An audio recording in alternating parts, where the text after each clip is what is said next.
Record the Cloud. Então vamos nessa. Bom, pessoal, vamos começar assim um pouquinho antes, né, para a gente poder dar um preâmbulo do que vai ser essa aula.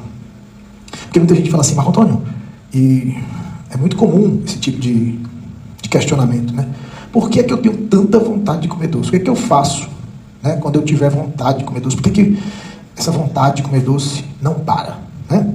Então, eu sempre falo isso, né? A gente tem que tentar entender. Eu sempre digo que o meu curso, ele é basicamente explicar como é que o corpo funciona, né? Como é que o corpo da gente funciona, né? Ora, simples. O nosso corpo funciona basicamente com açúcar, glicose. E é por isso que a gente gosta tanto de glicose. Porque com todo o processo fisiológico do corpo humano, qualquer contração muscular, qualquer movimento que o corpo faça, ele vai precisar de energia. E Deus, sabiamente, colocou energia no açúcar. Só que quando Deus fez isso, ele não contava com a astúcia do Chapulinho Colorado. O que o Chapulinho Colorado fez? Ele fez uma forma de estocar açúcar. Porque na natureza, você não encontra açúcar, pé de açúcar. Não. Talvez você encontre açúcar nas frutas. Mas mesmo assim, esse açúcar não é tão, vamos dizer assim, consistente quanto numa forma cristalina. Então, quando o homem começou a cristalizar esse composto, ele deu um salto na sua evolução muito grande. Por quê? O sal não fica podre. O açúcar não fica podre. Sabe por quê? Porque ele é feito no formato. Tanto é que você compra o quê? Quando você vai para o supermercado, você compra o quê? Açúcar cristal. Açúcar cristalizado. Então, quando a gente cristaliza a proteína, quando a gente cristaliza o que for, você consegue ter aquele produto funcionando por muito tempo. Quando o homem conseguiu, olha aí, seja bem-vindo, olha aí, rapaz, Piazza Elisa. Então, quando o homem conseguiu, né, cristalizar o sal e o açúcar, daí o nome sal-lário, né, que você ganha todo dia, né, no final do mês, né, é o seu sal-lário. Você começou naquele tempo, você só conseguia sobreviver se você tivesse sal, porque o sal viabilizava, era como se fosse geladeira. Antigamente não tinha geladeira. Como é que você faria para conservar alimentos? Sal. E logo depois, né, durante, né, algum período, os homens faziam uso, né, do mel da abelha, tanto é que já encontraram na tumba do Tutancâmon pedaços, né, de favos de mel, e aqueles favos, o mel que estava lá dentro não ficou podre. Daí o porquê que o mel não fica podre. Da mesma forma que o sal não fica podre, da mesma forma que o açúcar não fica podre. Eu tenho lá em casa, eu comprei na França, um saco de açúcar. Em 2014. Está lá em casa, vai fazer 10 anos. Está do mesmo jeito. Eu deixei lá em casa. É muito legal. Então é sempre comum você tentar explicar por que acontece esse desejo por açúcar. Por que as mulheres, né? Por que as mulheres, elas se degladiam muito com essa coisa da vontade de comer o açúcar. Então a gente vai falar aí para vocês hoje. E deixa eu tentar explicar. A foto, ela é muito bem emblemática, né? Essa foto aqui. Por quê? Veja, os níveis de testosterona baixos, eles fazem com que a sua insulina aumente, sobremaneira. Então, independente do que você venha a comer, eu sempre falo isso, a mulher sempre, ela vai ter menos, né, testosterona do que o homem. Daí o porquê que eu sempre falo, né, da necessidade de você fazer reposição da testosterona na mulher. Porque muitas, né, reclamam, né, que não conseguem perder peso, por exemplo. O peso, na maioria das vezes, ele é um fator que leva a mulher à depressão, que leva a mulher a uma baixa autoestima, e com isso ela entra em depressão, com isso ela começa a tomar Ozempic, ela começa a tomar Victoza, ela começa a tomar um bocado de coisa que não vai resolver o problema dela, e que na maioria das vezes aumenta o problema. Ela começa a ter hipotireoidismo, ela começa a perder cabelo, e aí vai. O resultado vocês já sabem o que acontece. Então hoje eu fiz um post aí no meu Instagram antes de começar a aula, porque essa aula se baseia nesse artigo. É um artigo muito interessante. Por quê? Veja, os níveis baixos de testosterona, né, normalmente eles acontecem quando você, né, vamos dizer assim, eu sempre digo isso, né? Porque eu pergunto, mas por que tem níveis baixos de testosterona? Infelizmente, né, principalmente na mulher, né, esses níveis, eles estão sempre muito baixos. E com isso o que acontece? O nosso corpo, ele se ressente basicamente dessa quantidade de testosterona. Muitas mulheres, pra você ter ideia, em 1500, a média de idade da mulher no Brasil era de 1.500 anos, era de 35 anos. Muitas delas não conheciam nem menopausa. Com o advento de várias técnicas de saúde, a gente foi melhorando nossa longevidade. E o que acontece? A mulher, ela hoje, ela conhece, né, a menopausa. Né? Ela conhece como o corpo, né, vamos dizer assim, responde quando ela não tem hormônios. E isso é o que a gente vai começar a discutir aqui. Quando a mulher faz uso de alguma medicação, principalmente anticoncepcional, né, muitas delas fazem uso, né, a modulação é só para a mulherada? Não, para todo mundo, né? A gente está dando aqui um exemplo, mas os homens da mesma forma, né? Quando o homem bebe cerveja, ele está comendo pão líquido, né? O cara que inventou a cerveja, ele estava fazendo pão. Então, tanto faz isso para o homem como para a mulher. No homem, ele, ao invés de usar anticoncepcional, ele usa cerveja. É o melhor anticoncepcional do mundo.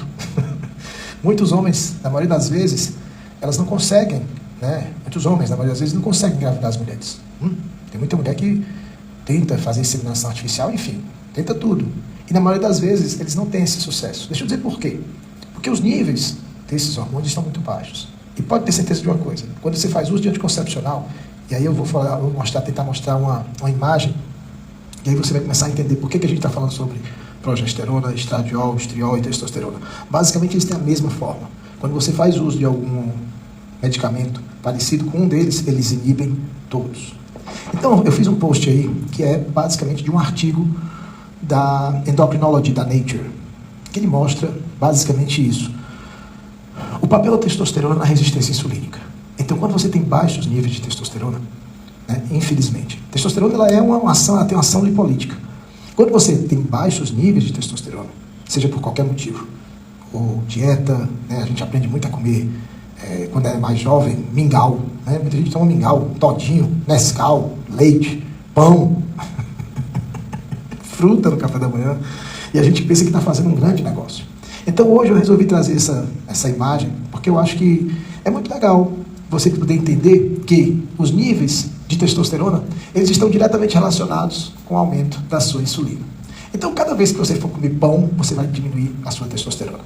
É muito comum as pessoas tentarem, vamos dizer assim, emagrecer, e elas fazem de tudo para tentar emagrecer. E na maioria das vezes, elas não conseguem sucesso, né? E talvez seja por isso que tanta gente me procura, né? Eu não sou o arauto da boa verdade, não.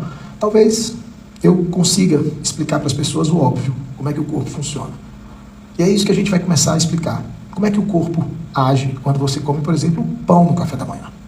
Quando você come arroz no almoço, feijão, a gente vai explicar isso nessa aula. Eu acho que você vai conseguir entender por que a sua testosterona está baixa. Então vamos lá. Toda vez que eu como açúcar, seja ele de qual forma for, cerveja, arroz, mamão, melão, esse açúcar, se não for queimado, que é o que na maioria das vezes acontece, muita gente que a gente está aqui discutindo não faz academia, não faz musculação, não faz uma atividade física, como eu. Não me orgulho disso, de maneira nenhuma, acho que está errado, a gente vai mudar isso. Mas essas pessoas que fazem esse tipo de associação entre comer e não queimar essa comida, né, veja os animais, o leão come, depois ele vai fazer aquela ronda lá, ele tem um território para cumprir. Ele tem que sair e ver onde é que está a matilha dele, se não tem ninguém invadindo o território dele. E isso é uma atividade física, ele vai andar. Né? Eu sempre falo isso, que é muito melhor andar do que correr. As pessoas têm que entender que as atividades físicas devem ser moderadas. Mas o mais bacana de tudo isso é que quando a gente come, né, aquilo que não é para comer, por exemplo, pão, bolo, pudim, frutas, né, essas frutas, né, segundo Steve Jobs, Steve Jobs dizia que o corpo da gente era movido a quê? Frutas. Né? Ele dizia que o nosso corpo era frutariano. Nosso corpo não é frutariano, nosso corpo é feito e preparado para comer carne. Basta entender que o nosso pH estomacal é de 1,5, é igualzinho ao do leão. Para isso que serve o ácido, para você diluir gorduras, para você diluir proteína. Uma das coisas que o ácido não faz é diluir o quê? Açúcares. Por isso que você pode fazer um experimento na sua casa, pega um pedaço de melão, coloque numa solução, coloque água e vai titulando, vai colocando ácido lá dentro, ácido clorídrico. Você pode comprar ácido clorídrico em qualquer farmácia, eles vendem ácido clorídrico. Você vai titulando esse ácido, você vai ver que você consegue derreter uma gilete, mas não consegue diluir melão, por exemplo. Por uma questão simplesmente de química. Mas o mais bacana dessa aula de hoje é isso, é a gente tentar explicar por que as mulheres sentem mais vontade de comer doce do que na maioria das vezes os homens. O homem gosta de comer doce? Sim, mas é diferente, né? O homem come bem menos doce do que a mulher. Basta você se lembrar do último casamento que você foi, né? Você vai para aquelas mesas do doce, não tem um homem. A maioria das vezes fica aquela galera ali rondando ali, né? Essas abelhas ali. Quando a negada libera para comer os docinhos, as mulheres vão lá e comem os doces, né? E é isso que acontece quando você tem uma resistência insulínica. A baixa testosterona leva a uma resistência insulínica. E o motivo é bem óbvio.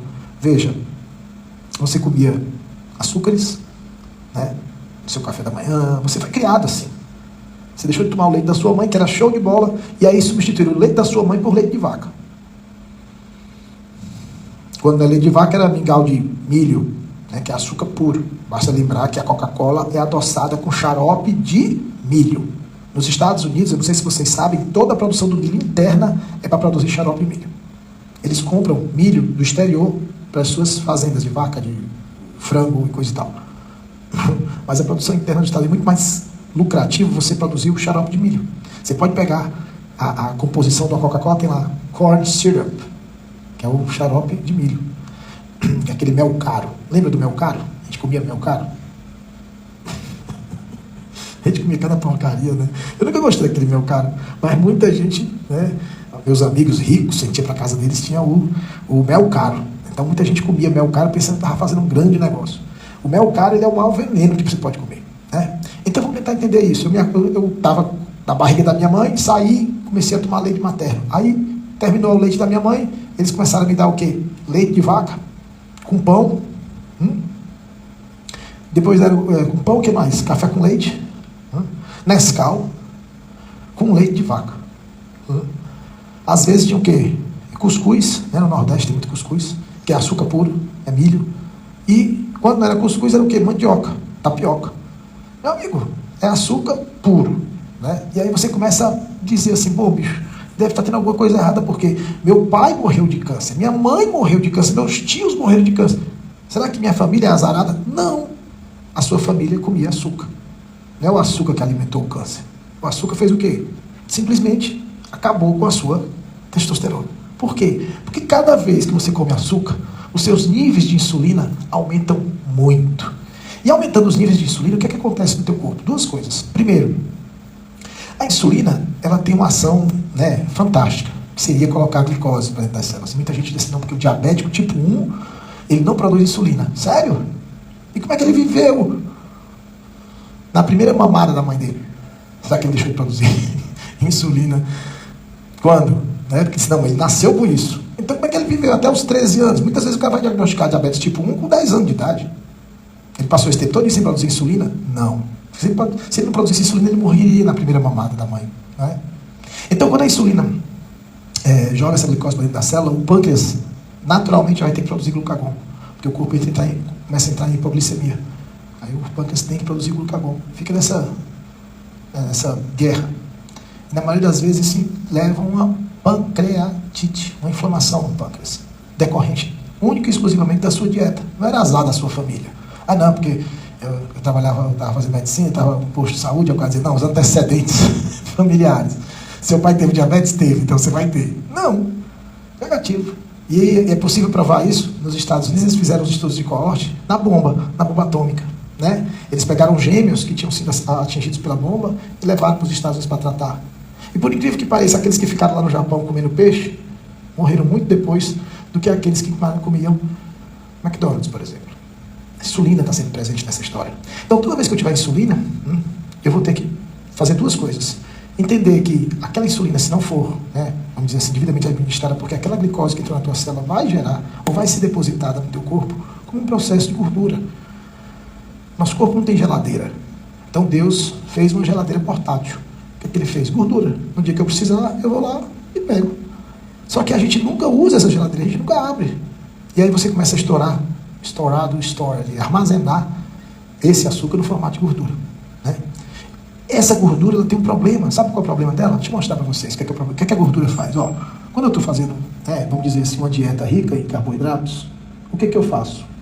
Basicamente, isso, ó, produzindo gordura. Essa gordura, gente, qualquer tecido adiposo, qualquer célula adiposa, ela produz isso. São as nossas interleucinas. São substâncias que sinalizam que o nosso corpo está inflamado. Certo? Sempre é isso. O nosso corpo se inflama quando eu como açúcar. Por isso que a minha insulina leva a fazer com que o meu corpo comece a produzir TNF-alfa. Eu publiquei um trabalho com TNF-alfa e interleucina 1. Normalmente essas dores que acontecem no meu corpo é porque eu estou produzindo o que, gente? Interleucina. Interleucina 6, interleucina 8, são todas elas interleucinas que estão diretamente relacionadas com processos de dor. Né? O pessoal diz, dor neuropática. Não, é porque você comeu açúcar. E quando eu tenho açúcar no meu corpo, normalmente o meu corpo vai responder como? Produzindo gordura. E essa gordura tem dois problemas. Um, ela produz interleucinas, que vão doer pra caramba. Qualquer canto que ela passe, isso vai levar ao processo inflamatório. É dor. O processo inflamatório basicamente se descaracteriza por alguns parâmetros que todo mundo sabe. O cara que está lavando o seu carro, ele sabe que inflamação é calor, rubor, dor, tumor, edema. E aí vai. Mas o mais importante é que essa também, gordura, ela produz um hormônio, chama-se leptina. E a leptina diz assim, cara, tá na hora de parar de comer doce. Só que de tanta gordura, tanto açúcar que você comeu, você se torna leptina resistente. Daí o porquê que também você se torna insulina resistente. É tanta insulina no teu corpo. Veja você antes, quando era mais jovem, você tomava uma caipirosca e ficava bêbado. Ou uma taça de vinho e ficava bêbado. Hoje em dia, não. Você toma caipirosca, vinho, gin. Não pode apontar, né? Aí você toma gin, não sei o quê, e a pessoa fica bêbada. Não. Por quê? Porque ela criou resistência.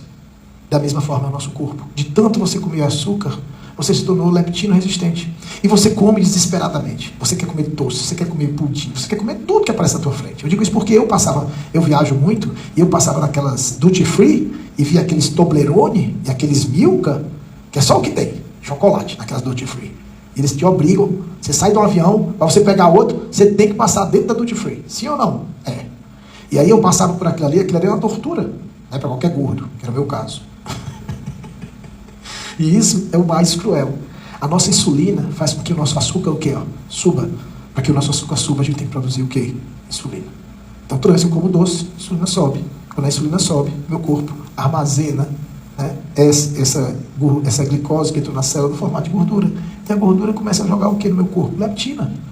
Vai jogando leptina. Eu me torno leptina resistente, não sei a hora de parar de comer. Esse é o problema. Muita mulher, você pode dar para ela um pudim. Eu já vi uma menina, namorei com uma menina que ela comeu um dia, eu vi. Ela comeu uma lata de leite moça. Essa mulher era ninja. Ela comeu uma lata de leite moça com uma pacote de, acho que é uns 2 pacotes de bolo. Quem é que faz isso? A pessoa que está descompensada, só pode ser, né? Tudo bem, eu sou de consumo de muita gente, eu sei disso. Inclusive o meu. Mas, quando eu comecei a estudar fisiologia, eu comecei a ver que isso não era um bom negócio. Por quê? Minha testosterona começou a cair. Minha testosterona caindo, meu sono estava horrível. Minha homocisteína aumentou muito, eu poderia ter infartado a qualquer momento. Eu não conseguia dormir de dor. Eu não conseguia levantar porque eu não tinha disposição. Eu não tinha vontade nem de namorar. Essa era a vontade, ficar em casa. Então, o processo, né, de aumento de insulina e queda de testosterona é muito fácil. Por quê? Porque cada vez que você come açúcar, o meu corpo produz parâmetros o quê? Inflamatórios. E são esses parâmetros inflamatórios que sinalizam, né? Sinalizam o quê? A produção de quê? Adivinha? Olha isso aqui, ó. Estrógenos. Tecido adiposo. Já viram homem com maminha? Já viram homem com mama? Já, né? Eu tenho uma foto minha com mama. Dois sutiã aqui. Por quê? Porque eu comi açúcar. E homem com gordura produz o quê? Estradiol. Que manda uma mensagem para o teu cérebro dizendo o seguinte, ó, para de produzir testosterona. Para de produzir tudo, fecha a fábrica. Porque o estradiol, ele provém da testosterona. E aí, quando ele manda essa mensagem, teu corpo começa a dizer assim, caramba, bicho, tem muito hormônio aí, vamos parar de produzir. Essa mensagem vai lá para o hipotálamo. Depois eu mostro para vocês que hoje, você vai ver isso aqui, nos dias, né, e é muito comum, né, esse aqui sou eu correndo depois que eu estava, né, olha o gordo aqui, ó, olha o gordo. Era tudo isso, depressão, falta de foco, fadiga, peitinho, olha aqui o peitinho, ó, olha a maminha aqui. Hã? Eu estava desse jeito, né, gordura abdominal, olha o bucho aqui, ó, bucho. E aí não, quando você está com testosterona é diferente, tudo muda, né? Tem eu correndo ali, né? E acreditem ou não, eu fiquei em 14º no Ceará. Eu fiz aqui, ó, 5 quilômetros, né? Em 22 minutos. É um pace bom, se você for ver. Né? Você corre, dá 1 quilômetro a cada 4 minutos. Né? 1 quilômetro a cada 4 minutos. É pancada, né? Você correr isso aí. Né? Bucho é charme. Quem foi que falou isso? Ai, meu Deus. Tá, tudo bem. Tem gente que gosta. Mas o que eu quero dizer, hoje, quando eu falo isso para os pacientes, para os meus alunos, eles começam a entender que fazer essa estratégia de comer doce, ela é extremamente equivocada. Porque toda vez que a gente tem insulina, a gente tem queda da testosterona. E a testosterona baixa, ela gera esses problemas. Não só nos homens, né? Essa baixa libido, muitas mulheres reclamam dessa baixa libido. E poucas delas entendem que essa baixa libido vem do que ela está comendo, como é que ela está se alimentando, tá bom? Então, quando a gente for fazer nossa aula, né, amanhã a gente vai falar sobre isso, a gente vai ter mais tempo, mas hoje eu queria dar um preâmbulozinho para que vocês pudessem entender como é que o corpo funciona, não é? Como é que a nossa mente sinaliza para o corpo comer açúcar. Ora, é simples, se tem insulina, e essa insulina ela está constantemente sendo liberada, o nosso corpo começa a fazer o quê? Resistência insulínica. É como se a nossa, sei lá, imagine uma garrafa. Não tem uma garrafa d'água aqui não, né? Mas imagine uma garrafa. Então eu vou colocando dentro dessa garrafa um bocado de quê? Adivinha? Eu coloquei glicose para dentro da célula, não é? A insulina faz isso. Então chega um momento que eu encho essa garrafa de glicose. E aí a tampinha diz assim, insulina, chegou, deu. Não entra mais aqui, glicose. Tá? Agora nós vamos ficar resistentes à insulina. E essa insulina que vai ficar no sangue, manda mensagem para o meu cérebro comer o quê? Açúcar. E só tem um jeito de você sinalizar o contrário. É quando você começa a fazer a reposição da testosterona. Faça e depois você me conta se você ainda vai ter vontade de comer doce. A maioria das vezes, pode ter certeza de uma coisa, eu tenho acho que hoje deu 143 mil seguidores. E eu garanto uma coisa, todos eles que fizeram a reposição hormonal, nenhum deles tem mais vontade de comer doce. A maioria cessou. Então hoje essa aula era para isso, para mostrar para vocês o que acontece, por que você tem vontade de comer doce. Né? Na maioria das vezes as pessoas não entendem a fisiologia. E foi com esse objetivo que a gente fez essa aula, né? Para testar aqui. Então a gente vai ficar aqui por aqui com o pessoal do Instagram e vamos ficar agora com o pessoal do curso para eles poderem fazer as perguntas. Vai ficando por aqui para o pessoal do Instagram e amanhã, aliás hoje, mais tarde, tem uma livezinha para a gente bater um papo. Um beijo para vocês. Espero que vocês tenham curtido aí, tá? Essa aula, acho que foi muito bacana, né? E amanhã a gente vai dar outra palhinha aqui do curso. Se você não se inscreveu, você pode ainda se inscrever para fazer o online, né? Porque o presencial já lotou. As cadeiras aqui vai estar tudo lotado, tá bom? Beijo, até amanhã.